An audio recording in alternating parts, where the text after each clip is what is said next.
waxa la tilmaamaa oo taariikhda ku taala inanba xanuunsatay deetana dhaqaatiirtii dunida oo dhan baa loo geeyay dhakhtarkii loo geeyaaba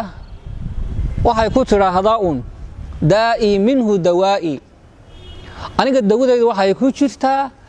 xanuunkayga ee hal la daweeyo waa laga wadaa ku kala loo geeyaa hospitaal kale iyo dhakhtar kale loo geeyaa markuu baaro iskaanka uu saaro dawo kasta uu u soo qoro waxay ku tiraahdaa daa'i minhu dawaa'i dawadeydii hal la isiiyo deetana dhaqaatiirtii dunida oo dhan baa gabadhii fahmi weyday meesha laga hayo cudurka haya iyo waxay u jeedo iyo waxa lagu daweynayo kadib gabadhii nin culimo ah oo culimadan la yiraahdo cilmu nafsiga ay ku takhasuseen psychologist ah oo cilmu nafsiga ku fiican baa loo geeyay kadibna gabadhii buu wareysto wuxuu ku yiri adeer maxaa ku haya waxay ugu jawaabtay adeer macaan waan xanuunsanahay dawadaadu halkay ku jirtaa waxay ku tiri daa'i minhu dawaa'i xanuun dawadaydu waxay ku jirtaa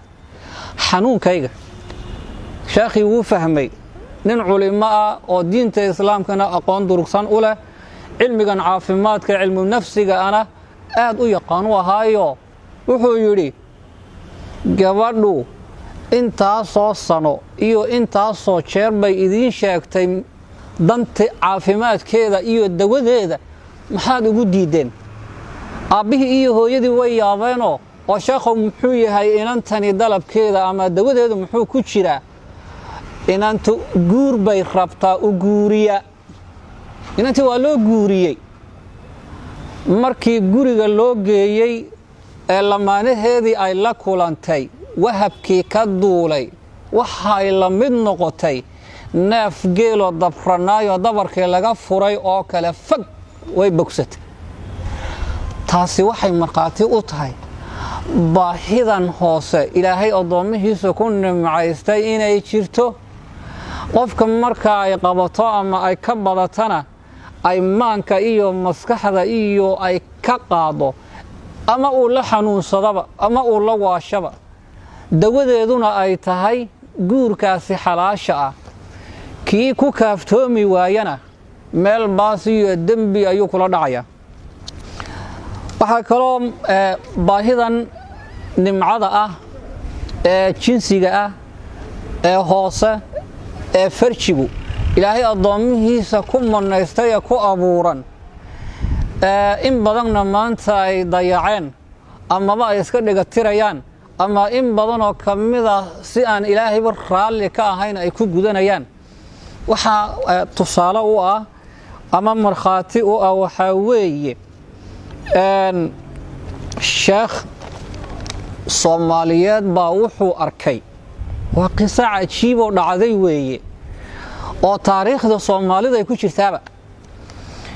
nin culimadii Soomaaliyeed kamida ayaa wuxuu arkay gabadh buu arkay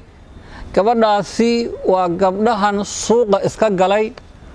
oo jirkooda ganacsada ah gabdhahan suuqa iska galay jirkooda ka ganacsada jirkooda iibiya gabadh kamida ayuu arkay markaasuu damcay sheekhani gabadhaasi inuu waaniyo wacdigiibuu u bilaabay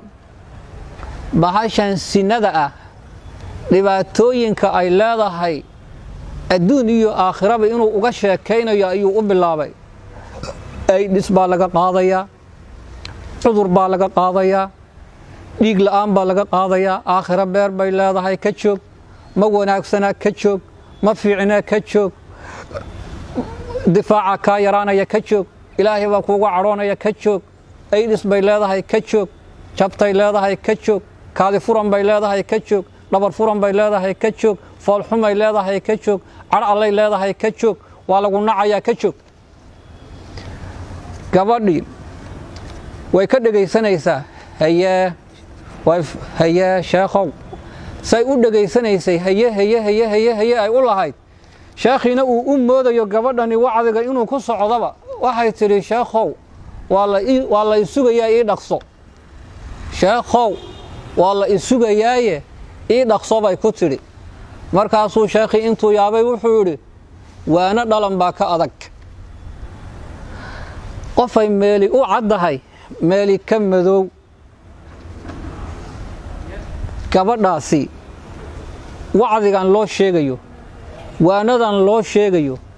aakhiradan loo sheegayo sharafteedii loo sheegayo dembigan iska dhaaf lagu leeyahay maxaa dhiga tiray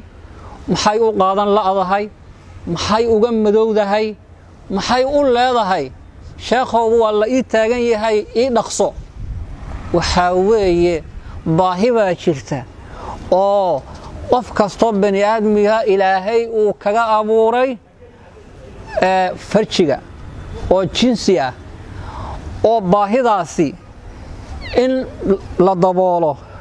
sidii ilaahay uu sheegay loo daboolo sidii diintu ay sheegtay loo daboolo xalkeedu diinta islaamku ku jira sida nebiga uu sheegay diintu ay sheegtay oo caqliga saliimka iyo fitrada saliimka ana ay sheegayso qofka bani aadmiga baahida hoose haday ka badato sidii ilaahay uu u tilmaamayna uu la gees maro sida iyo si ka daran buu u waalanayaa waanaduna waxba ka tari mayso dhagax taabasho iyo toontomo isaga mid bay noqonaysaa waa la ii taagan yahay sheekhow ii dhaqso baa ka soo boodaysa